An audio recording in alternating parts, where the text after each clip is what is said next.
Um, we're going to make a start on this presentation today. So welcome to Create Connect. Today we'll be covering the extension of lockdown to Greater Sydney and restrictions for New South Wales that are outside of Greater Sydney. Before we start, I'd like to acknowledge that all of us here are located somewhere on Aboriginal land across this vast place now known as New South Wales. I'm living and working on Bidjigal land, and I pay my respects to elders past, present and future, and acknowledge any Aboriginal or Torres Strait Islander people joining us today on this platform. My name is Bec Dean, and I'm a Senior Manager in Policy and Partnerships at Create New South Wales. My colleague Ashley Collis is on this platform and will moderate questions and provide links as we go. And we'll both be answering your questions today. So before we start, there's a chat box that you can open up, which is on the, if you go to the bottom of this window and scroll across to the right-hand side, you'll see a chat icon, and you can open that up and invite you to ask questions into that platform, into that chat box. And can I also, just a little bit of housekeeping, can I ask everyone to keep their mics on mute?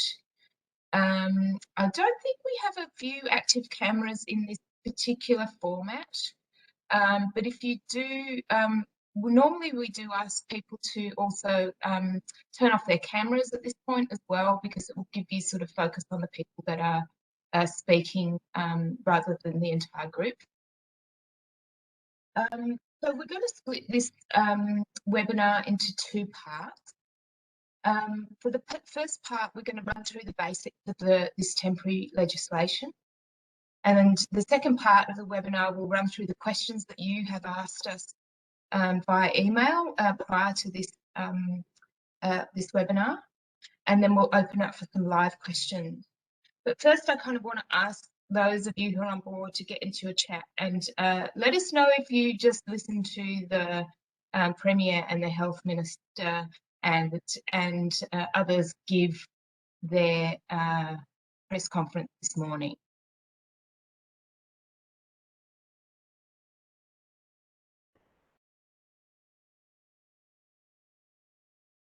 Yes.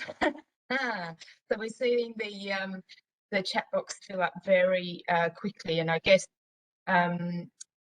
most of you have listened to the Premier this morning, and basically emphatically stating that, you know, Greater Sydney is in a lockdown, and if you can stay at home, please do so. So that's the sort of top line information.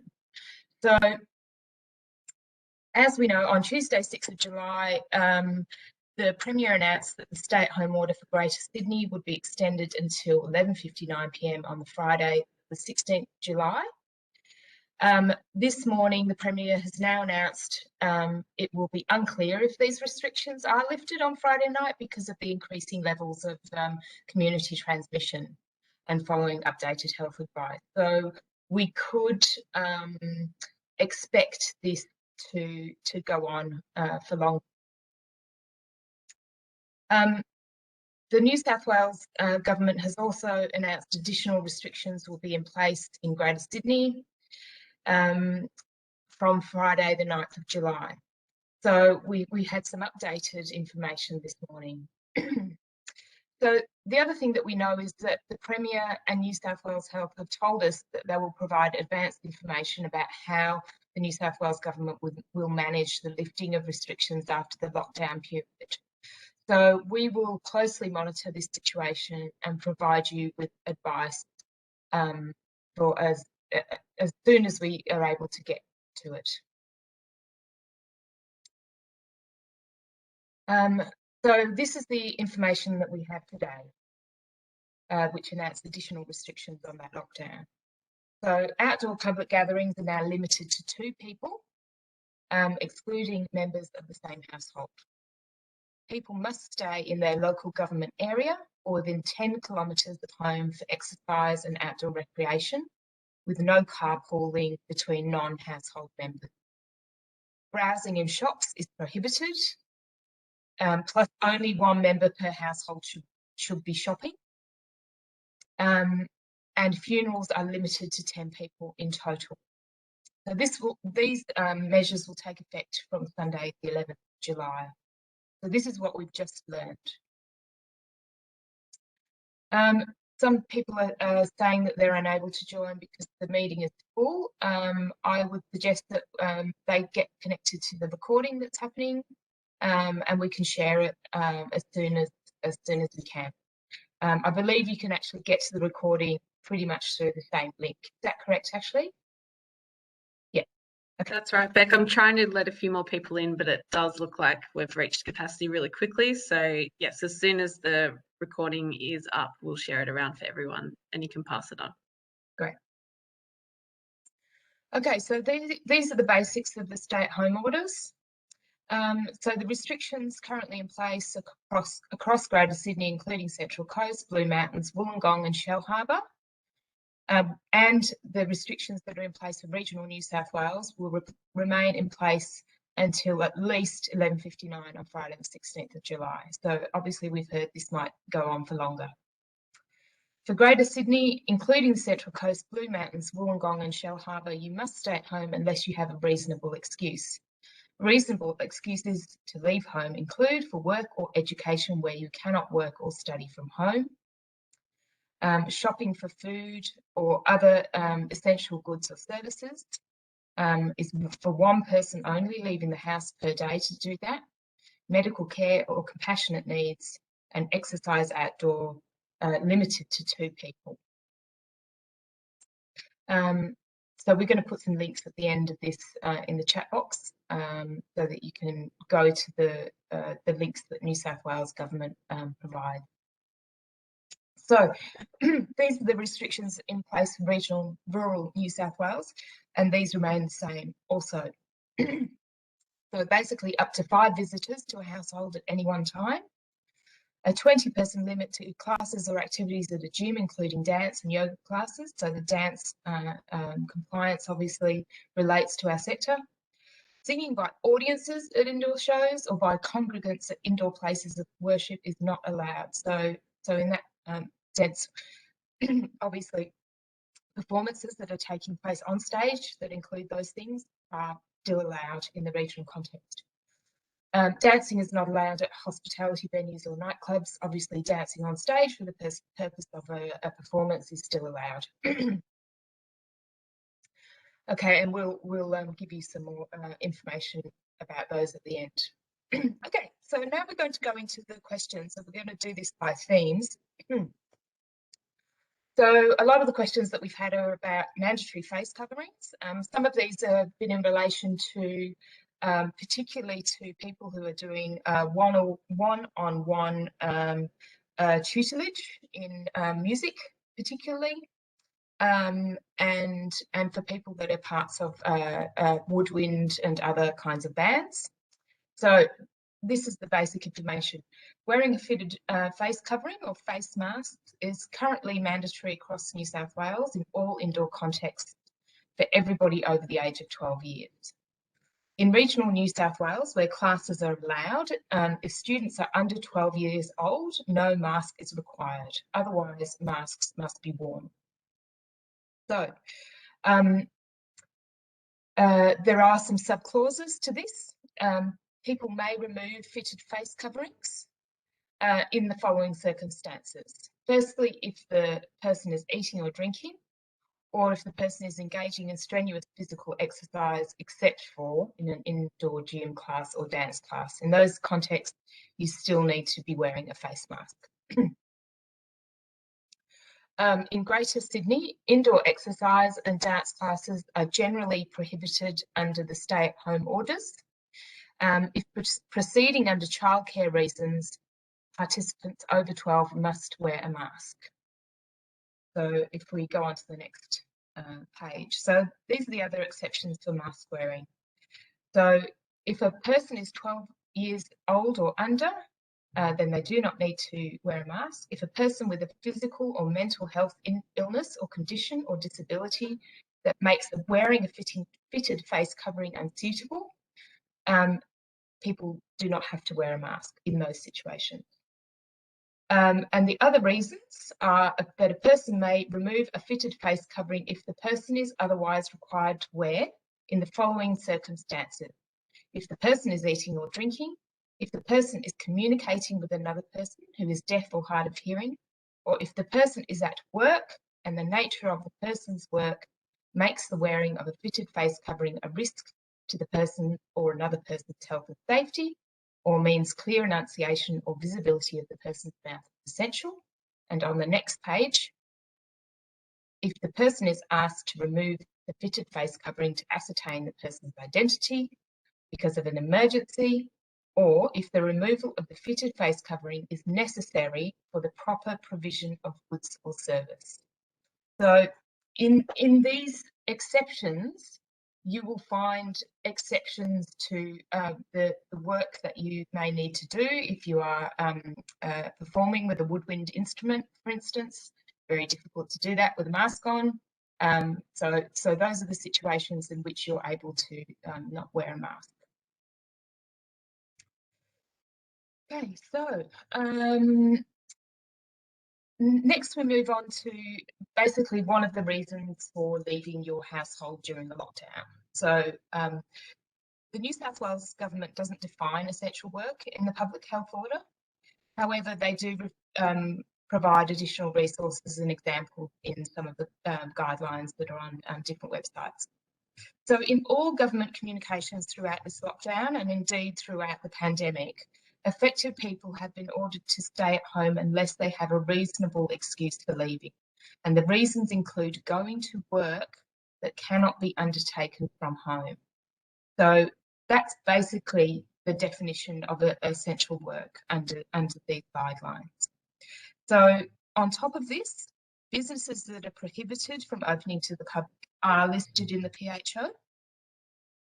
And within the public health order, it is incumbent upon employers to enable workers to undertake work from home if they are able to do so. So let's move forward, Ashley. So this again follows into, can you travel for work? So obviously one of the reasons for leaving home and travelling is to undertake work that cannot be undertaken from home.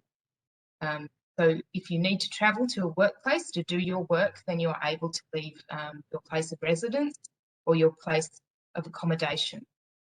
So if you're travelling outside of Greater Sydney for work, there are two things to look at here. So you are able to travel to work, it's quite clear, but you must follow stay-at-home rules.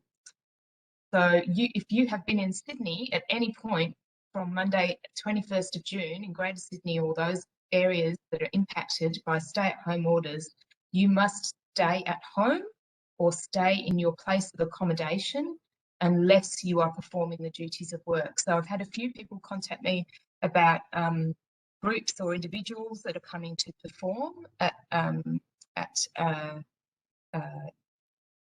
theatres in regional New South Wales. So this isn't prohibited. However, you must make sure that they're there to do work and nothing else. So that means at the end of the show, they leave. They don't participate in drinks at the end. They don't go out to dinner with everyone. They don't mill around with the audience. They perform their work and then they go back to their accommodation. That is the only reason that they can be outside of that. We also have questions coming around people flying back into Sydney who were away for work and either going into Sydney, into Greater Sydney or going outside of Greater Sydney. So if you spend any time in Greater Sydney during your transit from the airport, you will need to stay at home. So obviously if you come in from elsewhere and you're returning to Greater Sydney, then you will need to stay in your home or in your accommodation in Greater Sydney. If you are moving, for instance, to a place outside of the Greater Sydney area and the area where lockdown rules are enforced, you have to make sure you get home in the most direct route possible. You must not take public transport. If you do, you'll be subject to the 14-day stay-at-home order when you get to anywhere outside of Greater Sydney.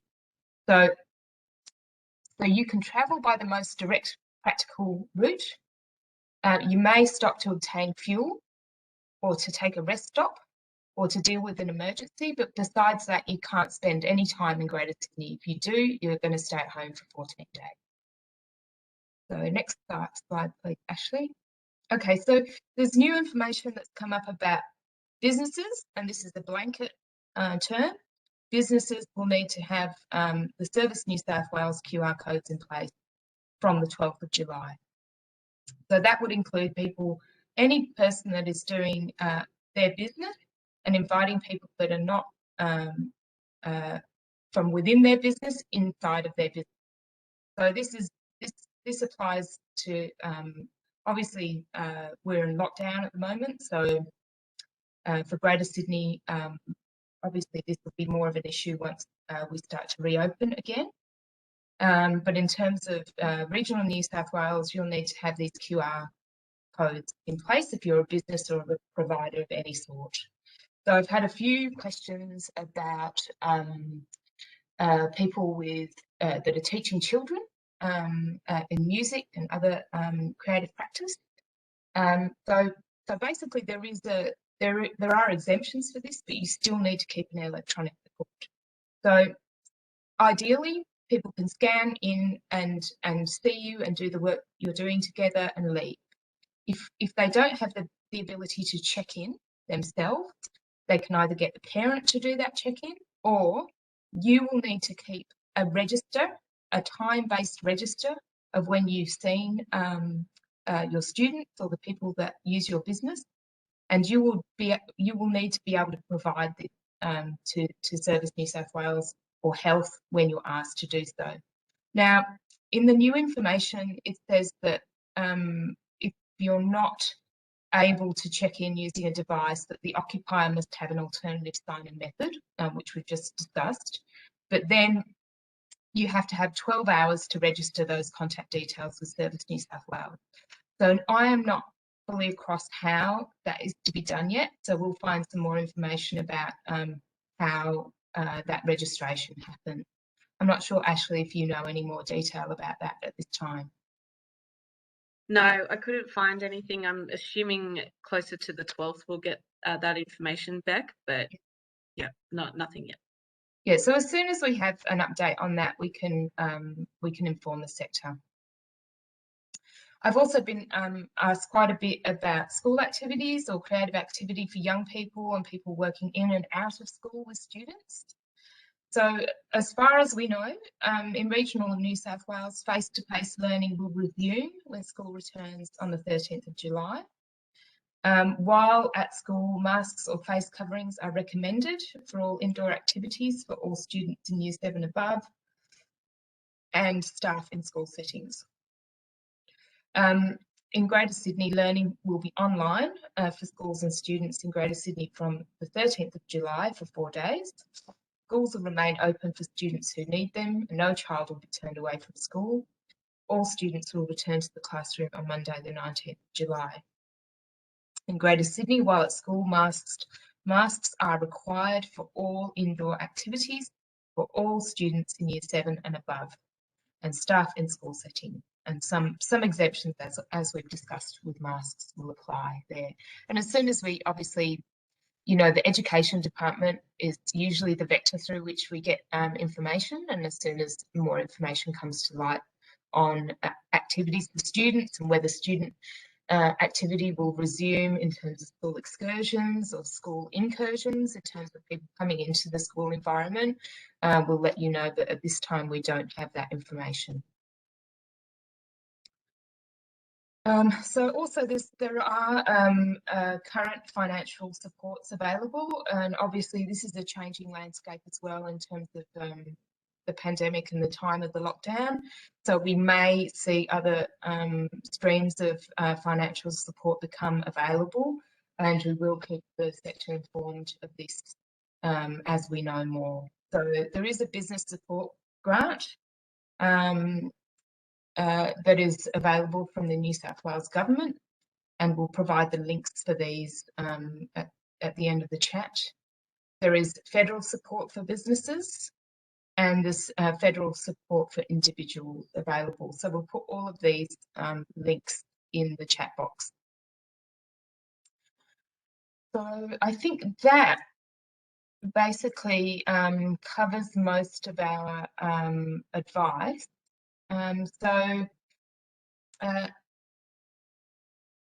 Basically, you can contact us at these email addresses. And if you have any questions that don't get answered in the course of webinar, we can get in touch with you. So we're now going to go over to the chat box. So probably, Ashley, you might need to scroll all the way up. And could you ask me the questions, Ash? Sure can, Beck. I'm just scrolling up again. Sorry, lots of people tuned into the Premier's announcement, which is good. Okay, so from one question, our sites have film and photography clients wanting to use our venues for shoots during lockdown. Where do the rules stand on this being considered essential work? Naturally, our clients are saying it is. As the site would be closed to the public, would the shoots be permitted? So basically, just referring back to the presentation, so the exemptions for people leaving home are really in place so that I guess that the entire kind of economy doesn't completely collapse. So if work can't be undertaken from home, then people are able to do it. Often these things, they can't be rescheduled. They rely on the, particular people being available at a particular time. And so, I mean, under the current definition, and this is not saying that this won't change, if we come into a situation where the numbers increase further than they have done today, who knows, there may end up being a harder definition on what is considered essential work. So in the first place, I will be asking them, do they absolutely need to do this now? And if they do, then obviously it is allowed, it's not prohibited. So the shoots are permitted, basically. Do you want to ask me the question above that one, Ash, about masks? Oh, sorry, I scrolled too quickly. So yes, I've had patrons advise me that they are excluded because of anxiety and a skin condition. They showed me the New South Wales government website, which stated that they don't need any documentation to prove this. It made it awkward as I then had to alert all staff of who this patron was so they didn't get asked multiple times by staff. Yeah, so I guess obviously this is a bit of a challenging thing in terms of engaging with your staff about wearing masks and the reasons that people. So maybe you need to sort of reiterate to your staff members the reasons why people are able to walk around without a mask and those exemptions. So obviously mental health and skin conditions are exceptional reasons. So previously, an entertainment venue could use the scanning of tickets as an alternate to QR codes. Is this still possible? I think, Nathaniel, I think we need to be looking at the ruling on this, and I think because of this situation, the New South Wales government want to include more businesses in the adoption of the QR codes, and the reason for that is that that is the basis on which they can do the tracing. So I would suggest that you move to the Service New South Wales QR code system, whether you put that outside your venue so that people can do that before they get in. But I think this is going to become a requirement. Statement that support for individuals, it seems to be that the support is only for individuals in Greater Sydney, though, in reference to those financial packages. I think in the case of the New South Wales package, obviously this is a movable feast, and we may see more packages become available if the lockdown progresses. Question about how check-in works when organisations share premises.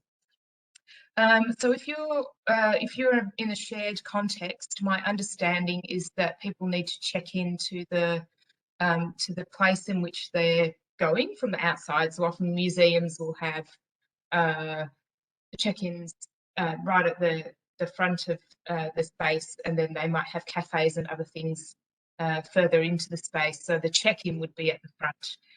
People shouldn't need to then check into the cafe, is my understanding at this point. A question from Nicole, what about one-on-one art lessons? But I'm not sure what. I guess that question I could then ask back to you, Nicole, is where are you? If you're in Greater Sydney and you're in lockdown, then that's not going to be possible.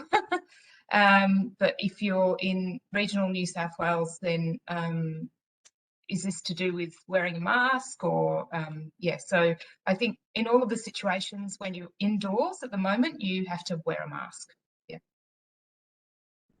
A question from Neil, if we assume that theatres need to be at 75% minimum, if not 100% to make some shows viable, has there been any indication of the capacity restrictions that will be in place when lockdown is lifted and when we might be at either 75 or 100%? Yeah, so it's a very good question, one we don't have answers to at the moment, unfortunately. However, we have been told by the Premier that they will be providing a roadmap out of this lockdown, which is something different to what we've had before. But I guess last year we were incrementally working up towards 100%. This time we were at 100%, and we were either in lockdown, or if you're in regional New South Wales, you're at 50% capacity. So we don't know the answers to that. I wouldn't suggest that we will see an instantaneous snap back to 100%, because if we look at past precedent, that hasn't happened. It's been an incremental sort of increase back to 100%. So that would seem to be the case. Yeah. So from Nathan, are there any capacity limits for regional theatres, which there are? Yeah, so the capacity limits for regional theatres at the moment is 50%. So all indoor spaces at the moment are at 1 person per 4 square metres, and for theatres and cinemas, that's all 50% capacity of that ticketed seated capacity. From Rhiannon, do you know if this business support grant will have the eligibility changed so it includes more creatives, as it is currently listed as minimum turnover of 75,000 to qualify? Yeah, so Rhiannon, that's a federal scheme. Obviously, we're paying very close attention to that and listening to the art sector's feedback, which is obviously the same as yours at the moment, which is you're not making enough money to actually be able to be granted that business support grant at the moment. So we'll stay tuned for that and give information to the sector as soon as we have it. From Natalie, I'm in regional New South Wales managing a creative academy. Can my individual lessons for flute and singing continue without masks? As we covered in the information about masks, there are certain conditions that people can be exempt from wearing masks. Obviously, you can't undertake your work as a flautist if you're unable to use your lips. So that would be a condition under which you would be able to not wear a mask. But for all other reasons, inside people should be wearing masks. A bit more context from Nicole to her earlier question is, are group art classes permitted as education, and what are the ratios? Also, what if your business is a studio at home? Group art classes permitted as education. I wouldn't say so if you're in the lockdown situation, because learning is happening from home at the moment. So all learning is happening from home. So if you're in lockdown, you wouldn't be able to invite people into your home to do that. So in terms of the QR code, I think you're talking about your business being a studio at home. If you have a business, doesn't matter where it is, whatever premises that business is taking place on, you should be using the Service New South Wales code or another form of tracking who is using your business and at what times. From Margaret, do performers need to wear masks on stage? No, I think that would fall under the exemptions that we covered before. Amanda, so if an organisation already has a QR check-in process, we don't have to also require employees and contractors to also check in using the Service New South Wales app. Amanda, I'm checking into this particular question for you with New South Wales Health. My instinct is that you should adopt it, just because this is the tool that New South Wales Health used to quickly track transmission. So as an organisation, if you do not choose to use that tool, you will need to instantaneously provide them with your other resource. So I think it's, you know, so we have noted transmission in major institutions this week, or not transmission, but cases.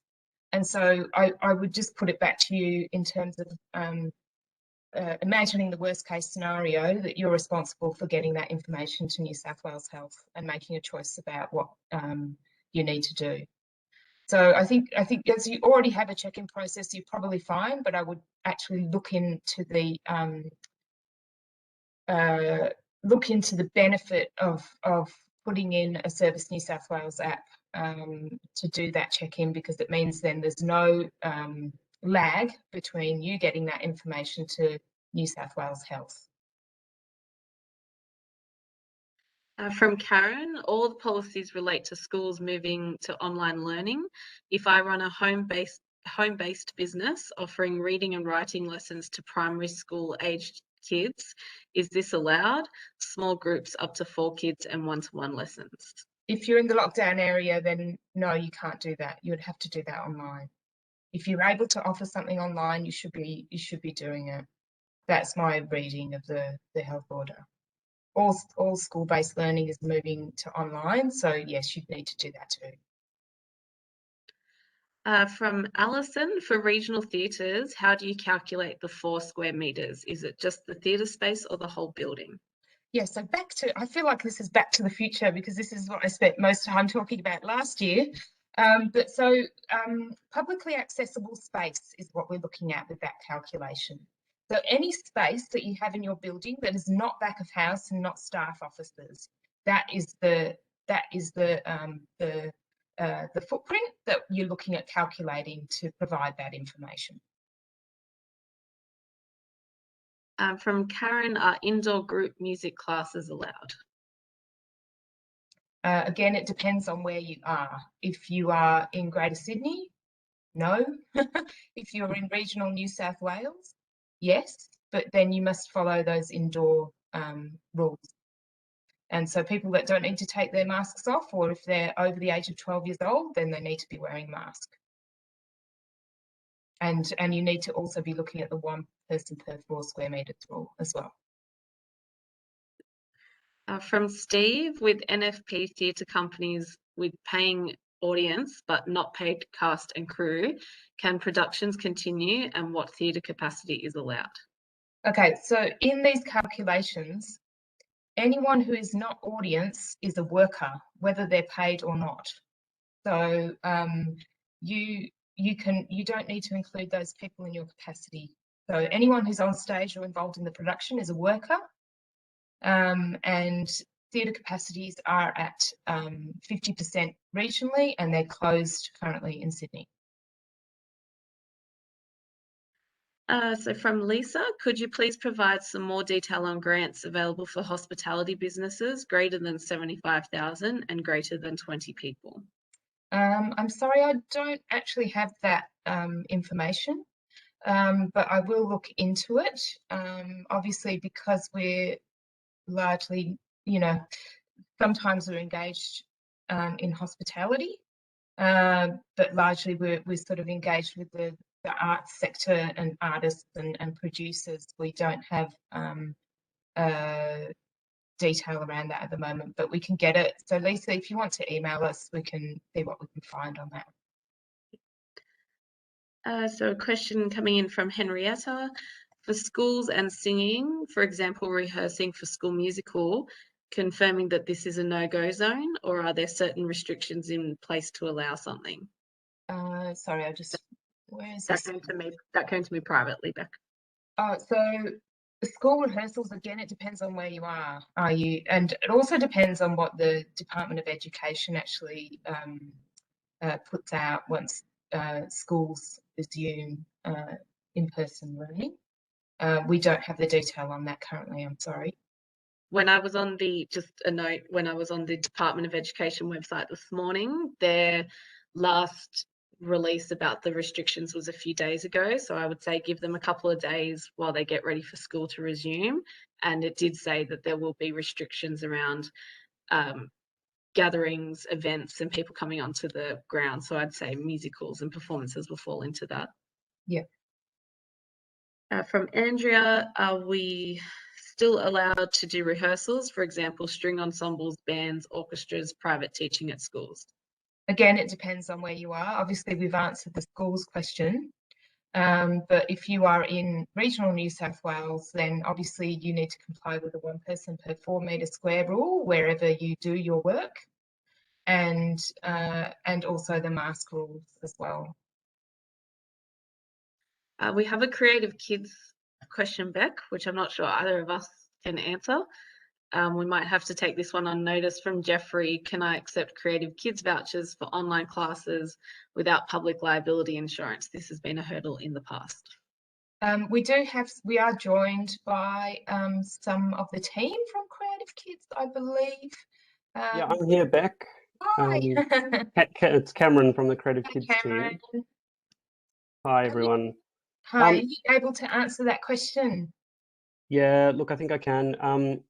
So the short answer is yes, providers still require public liability insurance, even if they're delivering online programs. That was the case last year as well in the first lockdown that we experienced, and that's largely because providers are often delivering online and face-to-face, and it's I guess to allow for a smoother transition between lockdowns and those sorts of things. But I'm happy to look into that for you, Jeffrey. I'll pop the email address for the Creative Kids mailbox in the chat, so that if you've got specific questions around Creative Kids, you can contact us directly. But short answer is yes, the guidelines haven't changed in relation to insurance. If there were changes, we'd need to discuss that with our colleagues at Service New South Wales, who oversee the insurance criteria. Thanks, Cameron. A question from Andrew. When the New South Wales government announced financial support for small businesses, the payroll cap was higher for accommodation and hospitality businesses, but not for art businesses. Is this going to be amended? Again, we'll probably have to take this question on notice, Andrew, and do get in touch with us and we'll look into it for you. A question that I've received privately, but I will definitely let everyone know. Where did you say this webinar and those handy links can be found? I will post the links that we had in the PowerPoint at the end of this chat box before we close. I just can't access them while I'm hosting. The webinar will be posted online as soon as possible, and we will send the link and the presentation around to everyone who joined. And again, you can forward that on to anybody who you know may have missed it. And that way you also have our email addresses, so you can send any other questions in the future to us as well. A question from Lordana. For events, do we expect that we will need every ticket holder's name and contact details, or will contact details with the Service New South Wales app continue to be sufficient? I think so if we look at the situation that you might describe, so you're talking about New South Wales Health will contact you and say, someone came to your event with COVID-19, we need all your information. So obviously they'll have the material through the Service New South Wales app, but they may contact you for more detail potentially. So, I mean, if you have that detail to provide in such a situation, then that's probably going to be useful to them. From Natalie, the regulation on masks in schools, does that apply to lessons in our academy? The regulation on masks is actually statewide, indoors, in any indoor context. So yes, it would. From Laura, if our Sydney warehouse is servicing interstate events, are we able to have staff on site to prepare that gear for shipping?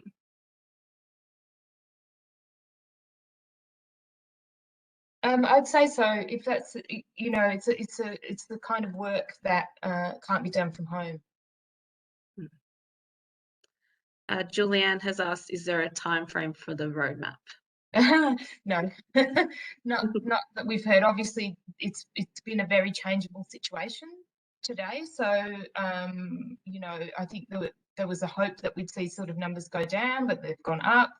So we don't have any certainty around when that advice will be given, but it has been, the Premier has advised that they will be giving us a roadmap out.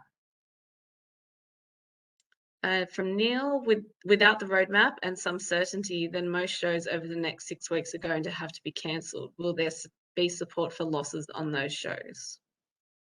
I think we will need to take that question on notice. There's a lot of work going on, but in terms of when things will be announced, or if they're going to, if new opportunities are going to be presented, we've yet to find out. From Alana, is there any update on outdoor events moving forward? No, we're in a temporary PHO at the moment, so that sort of basically washes everything else. So we don't have any insight on outdoor events at the moment. From Nathaniel, for regional New South Wales, can rehearsals continue above the 20 person per class / gym limit instead of using the 4 square metre rule? Yeah, so I think when they group gym classes and dance classes together, that is because there is, you know, physical exertion going on in those contexts. You have increased breathing, you know, so there's a lot of other factors around that. So I think other kinds of work, including the work of doing rehearsals, you'd be using the 4 square, 1 person per 4 square metre rule. But really those 1 person per 4 square metre rules, when applied into an entertainment complex or a theatre, that's about your audience capacity. So it's not about worker capacity, it's about audience capacity. A note from Andrew, the business support grant that we refer to is a state scheme announced by the New South Wales Treasurer and not a federal program, as we said. I just said federal and put it as federal because it is also listed on the federal website. So that's okay. You are correct. From Lily, when students return to the classroom on the 19th, what will this mean for arts education facilities? Will this be a later date for return, or can arts education businesses follow the lead of schools? Yeah, I think as we sort of discussed over the last few minutes, we don't know the answer to that until we get further advice. At Sydney Opera House, we have to use both the, oh, sorry, this is from Anna. Sorry, yeah. Anna. At Sydney Opera House, we have to use both the New South Wales QR check-in and our own COVID declaration form, OR form, before anyone can access the site. Yeah, so that's probably an answer for Amanda. But yeah, I would suggest that's probably the way to go as well. Yeah. From Lucille, only students enter my premises, parents stay outside. How can I check them in through New South Wales services? So as we described in the webinar, there are exemptions to having to check in because a lot of kids obviously don't have their own phones, or maybe 1 or 2 of them these days, who knows? But the process then is for you to keep an electronic file, like a list that says who they are, gives it a contact detail and what time they were at your place. for the teaching that you're providing. This question is from Joseph, which I can probably help you answer, Beck. Joseph says, hi, is there an update on caps regarding international arrivals into New South Wales?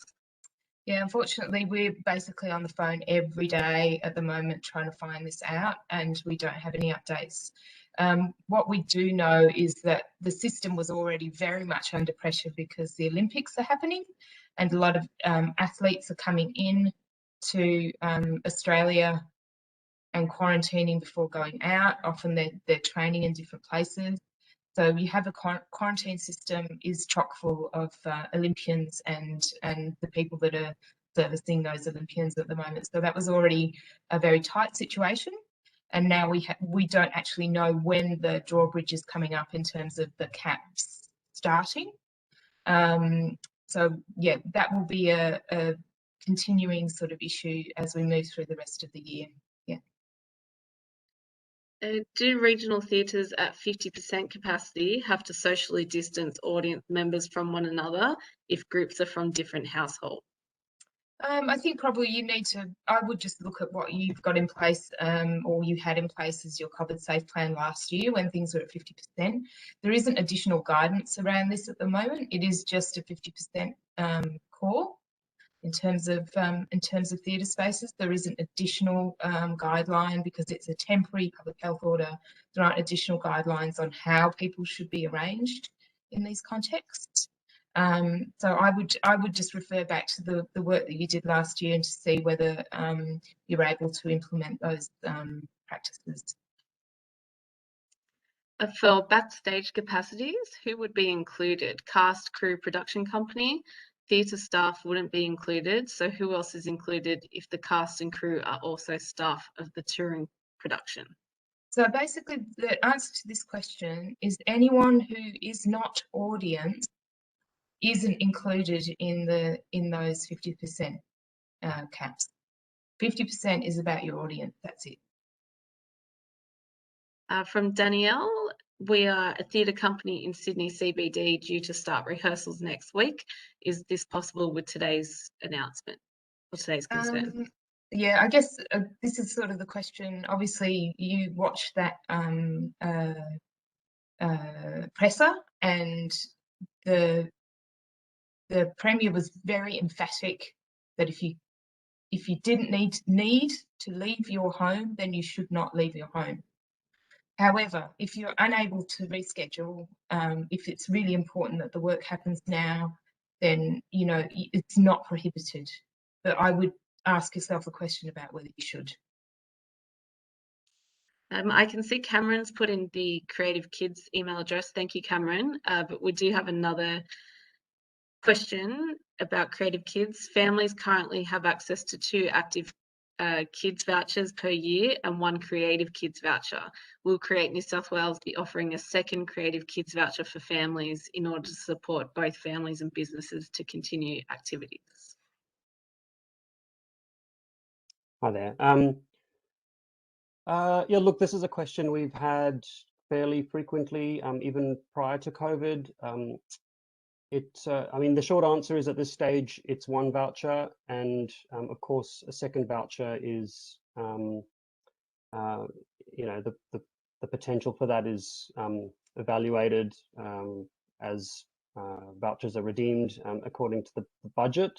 So look, it's something that we are looking into, but at this stage, it's 1 voucher, and I suppose we'll need to navigate our way through this current lockdown as well and see how businesses can be supported through this period, and if that's the right way or if there are other ways to do that in a better way. So short answer is it's 1 voucher at this point in time, but constantly being reviewed. Thanks, Cameron. A question from Aruna. I hire school halls for our dance classes. Will the halls be available once lockdown finishes? We don't know the answer to that question at the moment. We only know what's currently in the public health order.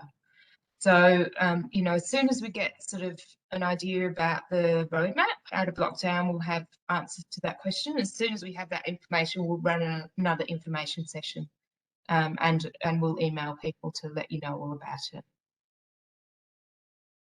Okay. Oh, sorry, they're moving. From Michelle, I'm an organizer of a free food festival in regional New South Wales. Formerly, this was classified as an uncontrolled outdoor event. Will all events need to meet controlled conditions for planning purposes? Hi, Michelle. I'm not sure the answer to this question yet, because obviously we have a we have a temporary health order that's in effect at the moment, which is kind of blanketed over everything else for the time being. And when that lifts, we don't know what the new order is going to look like until it's published. So hopefully we'll get an idea about this once the government produces this roadmap out of lockdown. Okay, from Anthony, for children's art classes within Sydney, with activities that can't be undertaken online, are they permitted as education, providing face masks and square metre rules are applied? Anthony, we understand that the only activities that are allowed to take place in person at the moment are, in this regard, would be for childcare. I think I'm right with that, Ashley. So childcare, if it's for the purpose of childcare, then it would be permitted. That's true, yes. I have a private question which is about the quarantine. So to that person, I will speak to you separately after the webinar, and we can try and decipher that. From Aruna, considering it's extremely difficult to facilitate dance classes online due to technical challenges like lag with the music, etc., is there financial support for dancers and dance teachers? Again, we have the link to the financial support that is available. You know, there are business support grants out there at the moment, but yes, there's nothing specific around dance. That's correct. One more question, just to confirm our answer before. Does a theatre not have the 50% capacity or 1 per 4 square metre restrictions for backstage areas as well, i.e. in dressing rooms, stage, side stage? No, so the capacity restrictions have always, throughout the pandemic, have always referred to audience capacity. So in relation to areas of backstage and offices and staff areas, then you are, you know, as I'm just referring back to last year's guidelines, basically you need to, where possible, keep 1.5 metres distance between people. But the capacity restrictions are specifically around the number of audience, the number of people in your venue, but not workers. And that is all the questions that we have at the moment, Beck. Great. So Ashley will drop in some of those, and I might see if I can drop in some of those things, Ash, if that helps you, to drop in some of the links. I'm just opening the page now, so I can do those if you want to keep talking. But please do get in touch with us if you have other questions or if anything is unclear. Obviously, we'll just keep the sector updated as we know more, and sort of anticipate that it's not looking so great at this stage in terms of the numbers of transmission that are happening in New South Wales. We recognise that it's a really challenging time for everyone in the sector, and we'll do our best to stay in contact with you as soon as we know more about restrictions of funding or anything else coming up. So thanks so much for joining us today, and we will let people know who haven't been able to join us today that there will be a recording available. Yes, so stay tuned and stay safe. Thanks. Thanks, everyone. I'm just popping links into the chat box if you want to stick around for a minute.